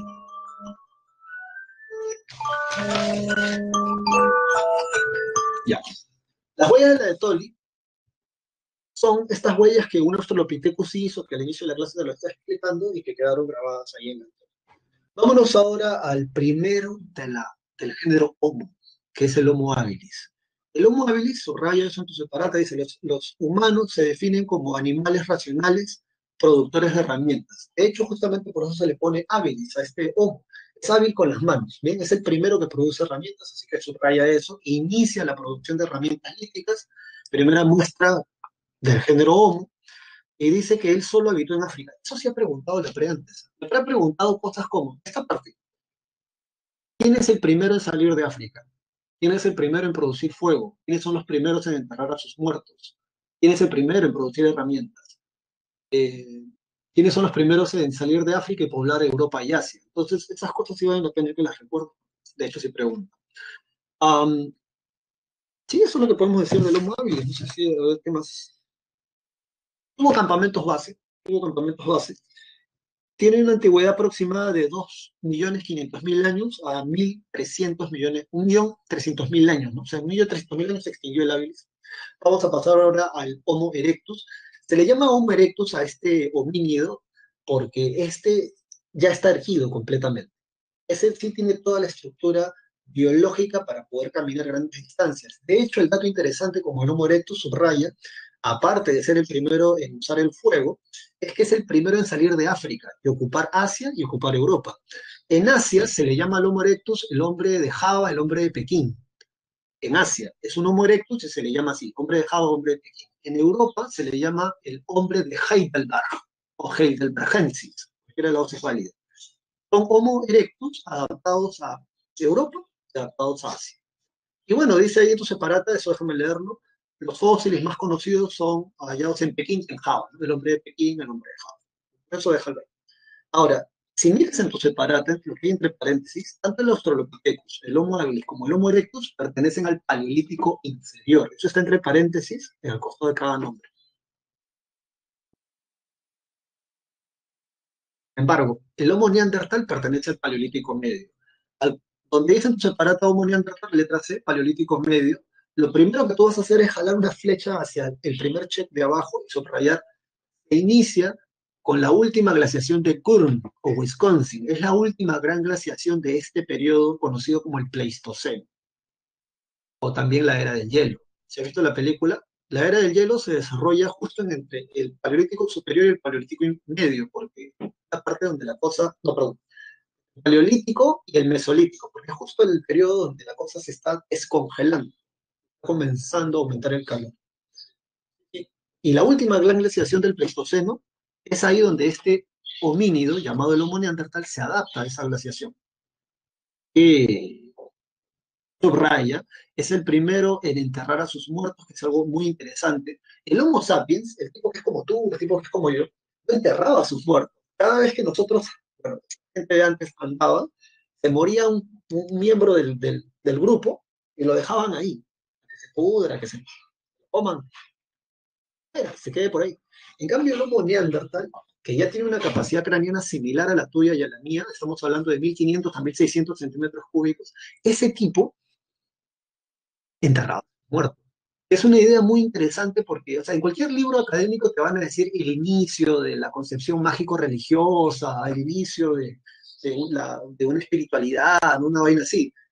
Sin embargo, creo que es algo que cualquiera de nosotros puede entender, sobre todo en este contexto donde a veces de manera directa o indirecta algún familiar ha sido afectado lamentablemente por esto de la pandemia y han fallecido, que es que uno entierra a sus muertos porque que tener a veces un lugar donde recordarlo, al menos para saber dónde está esa persona que en algún momento compartió la vida con nosotros.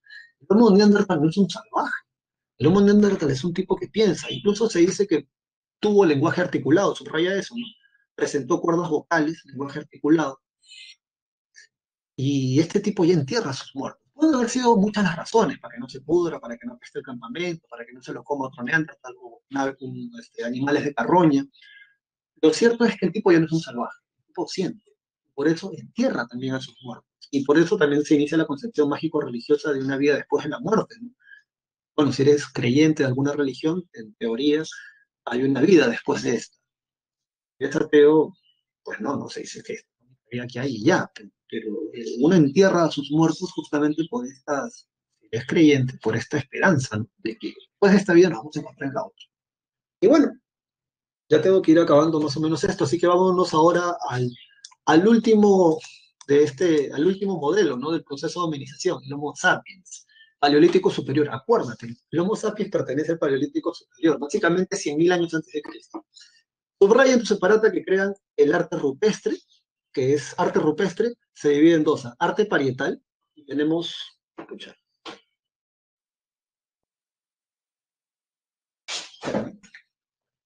espérame,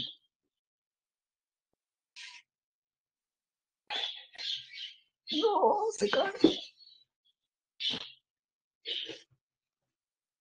no lo hace rato y de repente ya me sacaron de acá. Arte parietal. Acá se ve, creo que sí, ahí más o menos aquí se ve.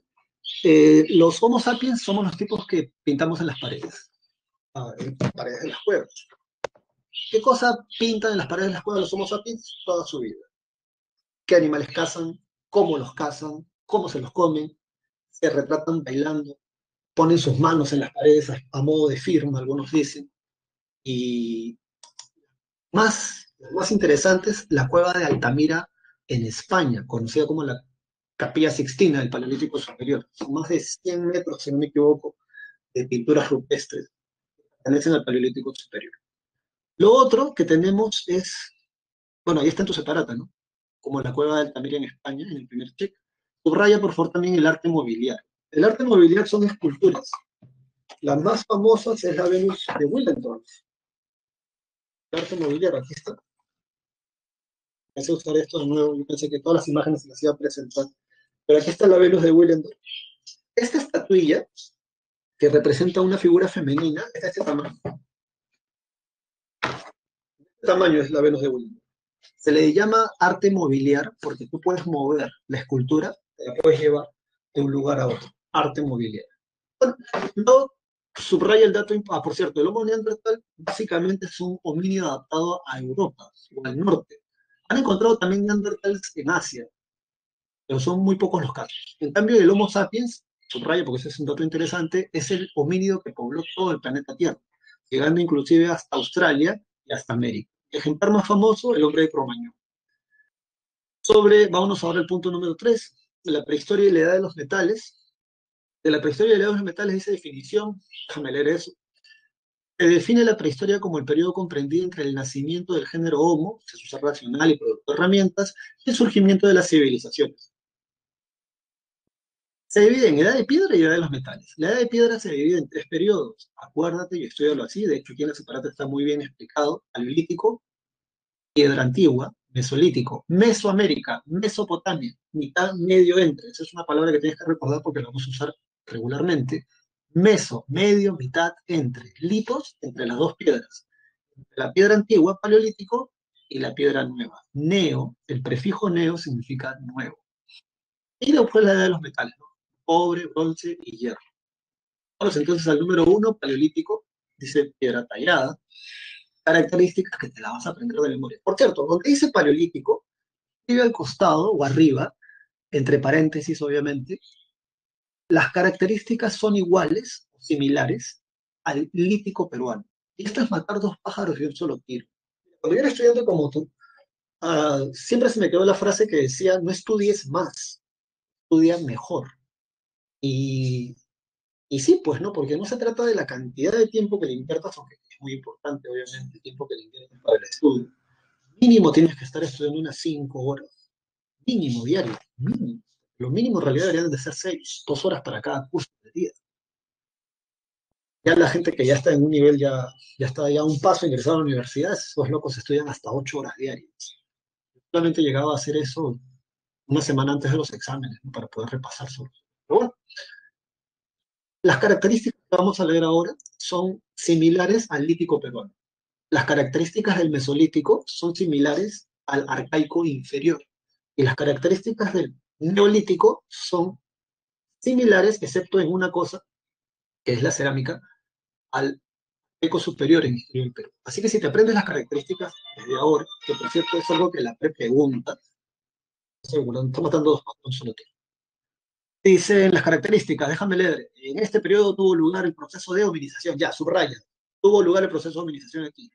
En la economía, es una economía depredadora. Esto es fácil, ¿eh? ¿Por qué es depredadora? Porque el ser humano no produce lo que consume. Todo lo que va a consumir para poder vivir o subsistir lo toma de la naturaleza. Es depredador. Organizados en bandas nómades. Acuérdate de esto. Un nómade es aquel que vive errante. Ahora, ¿por qué el ser humano vive errante? No produce lo que come.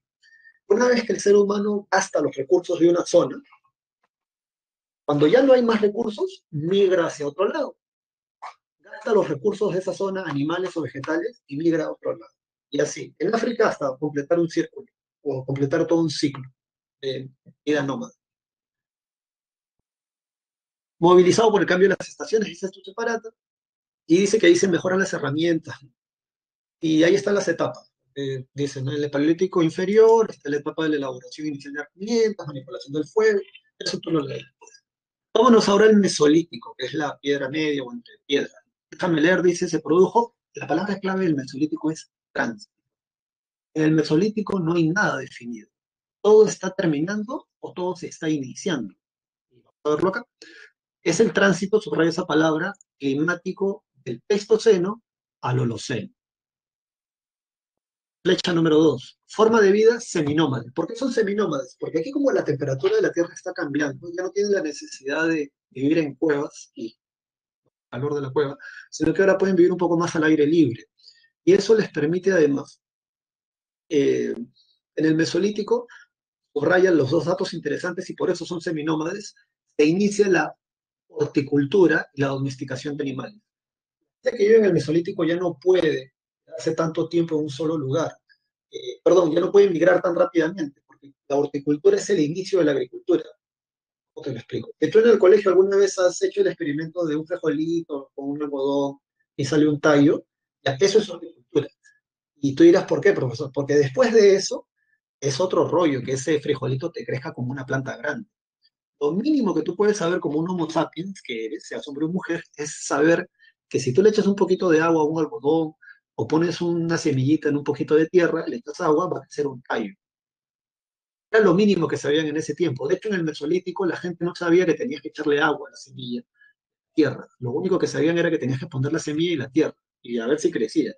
En el Neolítico, donde ya se confirma que necesitas agua para que la planta crezca. Y la domesticación de animales. Bueno, si estás cultivando plantas incipientemente, como principiante, criando animales, no puedes moverte tan rápido, porque si tus animales, por ejemplo, las hembras están preñadas, necesitas que primero den a luz. Necesitas que recién ahí puedes levantar el campamento y te puedes ir. Bueno, la industria lítica dice microlitos, si miras en la parte derecha, son unas puntas líticas muy, pero muy pequeñas. Sobre el neolítico, raya, revolución neolítica. Escribe por ahí al costado, toma nota. Se le llama revolución neolítica porque el ser humano desde ese momento comienza a producir lo que va a consumir, de depender de la naturaleza para poder vivir, para producir lo que necesita, ya sea en ropa, ya sea en alimento, agrícola o animal. Eh, la media luna fértil. Vamos a ver este mapa muy seguido. Mira ahí, desde la media luna fértil, desde Egipto, Mesopotamia, hasta lo que vendría a ser la parte de Persia, o lo que podría vendría a ser Persia, en el Golfo Pérsico. Se le llama la media luna fértil porque fueron las primeras sociedades o civilizaciones o culturas en el mundo que van a comenzar a tener agricultura. Y a partir de eso se van a expandir al resto. Bueno, ahí en tu separata está, ¿no? Dicen la media luna fértil, el lejano oriente, los Andes centrales, y las características, forma de vida sedentaria. Claro, como ahora produces lo que consumes, ya no necesitas migrar a otros lados, se organizan en tribus y van a desarrollar la arquitectura megalítica.